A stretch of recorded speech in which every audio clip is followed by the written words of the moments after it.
भारत माता की, छत्रपती शिवाजी महाराज की, धर्मवीर छत्रपती संभाजी महाराज की, भारत रत्न डॉक्टर बाबासाहेब आंबेडकरांचा, महात्मा ज्योतिराव फुलेंचा, लोकशाहीर अण्णाभाऊ साठेंचा, राजमाता अहिल्यादेवी होळकरांचा, राजमाता राजे उमाजी नायकांचा आज आपल्या सासवड नगरपालिकेच्या सार्वत्रिक निवडणुकीच्या निमित्ताने आपल्या सर्वांना मार्गदर्शन करण्यासाठी आलेले या राज्याचे भारतीय जनता पक्षाचे अध्यक्ष, राज्याचे माजी मंत्री आणि सामान्य कार्यकर्त्याच्या मागे भक्कमपणे उभे राहणारे आपल्या सर्वांचे नेते आदरणीय रवींद्रदादा चव्हाण,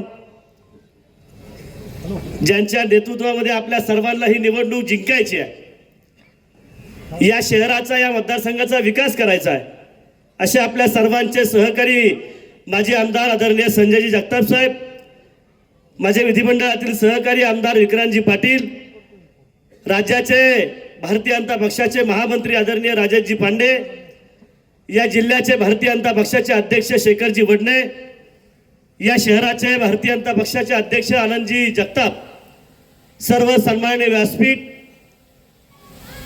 नगराध्यक्ष पदाच्या आपल्या सर्वांच्या उमेदवार आदरणीय आनंदीकाकी जगताप, माझे 20 नगरसेवक पदाचे उमेदवार आणि उपस्थित सर्व माता बंधू भगिनी, आदरणीय संजय जगताप साहेबांचं भाषण ऐकत असताना त्यांनी या शहराचा जो विजन मांडलेला आहे, या शहराला कशा पद्धतीने विकसित करायचं आहे, मग म्हणजे अगदी स्वच्छ शहरापासून भुयारी गटारांपासून स्ट्रॉंग लाईनचं काम असेल किंवा शहरातला माझ्या झोपडपट्टी बांधवांना पुढे पुनर्वसन कसं करावं, एक विकासाची दृष्टी घेऊन काम करणारा एक सहकारी, ज्या तडपेने ज्या उमेदवारी बोलत होता, शेवटी एवढी तडप इतकी उमेद केव्हा कोणाला मिळते, ज्याला त्याचा विकास करण्याची प्रेरणा मिळते, ज्याला विकास करण्याची ऊर्जा मिळते, त्याला मिळते. आणि म्हणजे जगताप परिवाराचा जो विचारांचा वारसा आहे, समाजसेवेचा वारसा आहे, राजकारणाचा वारसा आहे, सामान्य तळागाळातल्या माणसाला आधार देण्याचा वारसा आहे, चंदूकाकांच्या माध्यमातून या सासवड शहरातल्या सामान्य नागरिकांना बरोबर घेऊन या शहराला विकास करण्याचा प्रयत्न या परिवाराने केला. काकांनी या विधानसभेची आमदारही राहिले, विधान परिषदेचे आमदार राहिले, बँकेच्या माध्यमातून या शहराचा विकास करण्याचा प्रयत्न केला आणि तोच प्रयत्न मातृत्वाच्या नात्याने आदरणीय काकींनी आपल्या सर्वांमध्ये दाखवला. प्रत्येक जाती धर्माच्या नागरिकाला बरोबर घेऊन सर्वांना आधार देण्याचं काम, माया देण्याचं काम, प्रेम देण्याचं काम काकींच्या माध्यमातून झालं. आणि मग तोच आई वडिलांचा वारसा आदरणीय संजय जगताप साहेब अतिशय ताकदीने चालवत आहेत. या शहराचा विकास झाला पाहिजे यासाठी भूमिका मांडतायत. 150 वर्षाची महापालिकेची परंपरा या राज्यात नव्हे तर या देशामध्ये विकसित शहर झालं पाहिजे ही भूमिका मांडतायत, संघर्ष करतायत. अशा वेळेस कदाचित त्यांना लक्षात आलं आदरणीय मोदीजींच्या नेतृत्वामध्ये या देशाचा विकास होतोय, आदरणीय फडणवीस साहेबांच्या माध्यमातून या राज्याचा विकास होतोय आणि म्हणून कदाचित या तरुण सहकार्याने ही भूमिका मांडली असेल. मला काय मिळेल ते मला माहित नाही, परंतु या शहराच्या विकासासाठी भारतीय जनता पक्षामध्ये गेलं पाहिजे आणि केंद्रातला राज्याचा विकास या शहरामध्ये आणला पाहिजे ही भूमिका मांडली आणि म्हणून भारतीय जनता पक्षामध्ये त्यांनी प्रवेश केला. कारण सामान्यांना न्याय देण्याची भूमिका या परिवाराची आहे, प्रत्येकाला आदराने वागण्याची भूमिका या परिवाराची आहे. नजीकच्या काळामध्ये या तालुक्यामध्ये आंतरराष्ट्रीय दर्जाचं विमानतळ येत आहे आणि मग विमानतळ या शहरामध्ये या तालुक्यामध्ये आल्यानंतर माझा सासवड सुद्धा आंतरराष्ट्रीय दर्जाचं शहर झालं पाहिजे. मग सत्ता मिळाली तर चारी आम्ही सुविधा पुरवल्या, रस्ते, पाणी, ड्रेनेज, वीज या व्यवस्था आम्ही उभ्या केल्या, उद्यानं उभं केली, नाट्यगृह उभं केली. परंतु पुढच्या विकासाच्या दृष्टीने या शहराचा विकास जर करायचा असेल तर भारतीय जनता पक्षाशिवाय पर्याय नाही, ही भूमिका आदरणीय सरांनी मांडली. आणि म्हणून त्यांचं जोरदार टाळ्या वाजवून आपण सर्वांनी समर्थन करूया आणि त्यांना पाठिंबा व्यक्त करूया. आणि म्हणून सर, मी आपल्या सर्वांना सांगू इच्छितो, आदरणीय देवेंद्र फडणवीस साहेबांच्या नेतृत्वामध्ये जे सरकार काम करत आहे, हे विकासाला पुढे घेऊन जाणारं सरकार आहे. तुम्ही जी भूमिका या निमित्तानं मांडलेली आहे, ती भूमिका आदरणीय देवेंद्रजी नक्की पार करतील. कारण मला अनुभव आहे की माझा कात्रज कोंढवा रोड गेली 20-22 वर्ष मोठ्या साहेबाची गाडी जायची, लहान साहेबांची गाडी जायची, ताईंची गाडी जायची, पण तो रस्ता केव्हा होऊ शकला नाही. परंतु देवेंद्र फडणवीस साहेबांनी 450 कोटी रुपये दिले आणि माझा कात्रज कोंढवा रोड आता पूर्ण होतोय. म्हणून कार्यकर्त्याच्या मागे उभा राहणारा, विकासाला भक्कम साथ देणारा नेता देवेंद्रांच्या रूपाने या ठिकाणी आपल्या सर्वांमध्ये आहे. आदरणीय चव्हाण साहेब आपल्या बरोबर आहेत. आणि म्हणून काळजी करू नका, तुम्ही ज्या पद्धतीने काम करतायत त्या कामाला पुढे नेण्याचं काम भारतीय जनता पक्ष करेल. आणि हे सासवड तुम्ही जे स्वप्न पाहतात की माझं सासवड या राज्यात नव्हे, या देशातलं सगळ्यात विकसित शहर झालं पाहिजे, ही भूमिका मांडण्यासाठी देवेंद्रजी तुम्हाला साथ देतील, याच्याबद्दल कुठल्याही प्रकारची शंका नाही.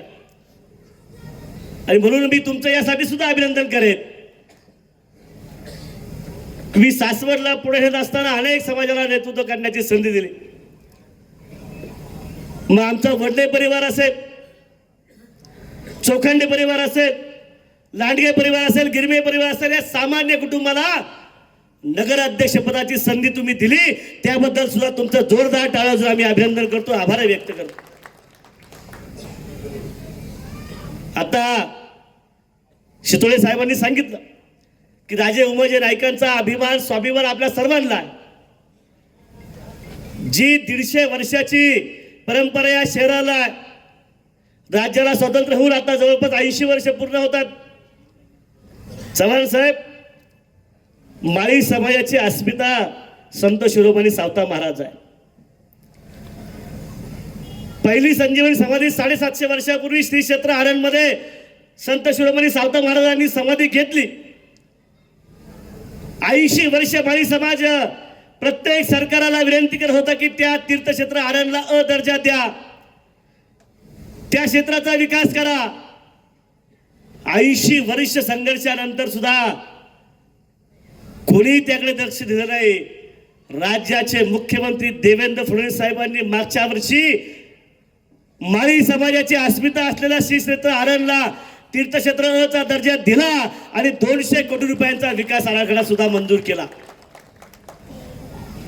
ही अस्मिता माळी समाज आणि बहुजनांचा विचारांचा वारसा महा फुले दाम्पत्य, ज्या फुले दाम्पत्याने या देशाला समता दिली, त्या फुले दाम्पत्यांना भारतरत्न द्यावा यासाठी सुद्धा 80 वर्षाचा संघर्ष आमचा या ठिकाणी होता. जगताप साहेब मागच्याच अधिवेशनामध्ये आदरणीय चव्हाण साहेबांनी त्याला पाठिंबा दिला, मी वरच्या सभागृहावर पाठिंबा दिला. आणि 80 वर्षानंतर महात्मा फुले आणि सावित्रीबाई फुलेंना भारतरत्न मिळावा हा ठराव या राज्य सरकारने केला. समाजाच्या अस्मितेचा सन्मान केला, समाजाच्या विचाराचा सन्मान केला. ज्या भिडेवाड्यामध्ये सावित्रीबाई फुलेंनी स्त्री शिक्षणाची चळवळ पुढे आणली, त्या भिडेवाड्याला सुद्धा राष्ट्रीय स्मारकाचा दर्जा दिला आणि त्याचंही काम देवेंद्रजींच्या माध्यमातून पूर्ण झालं.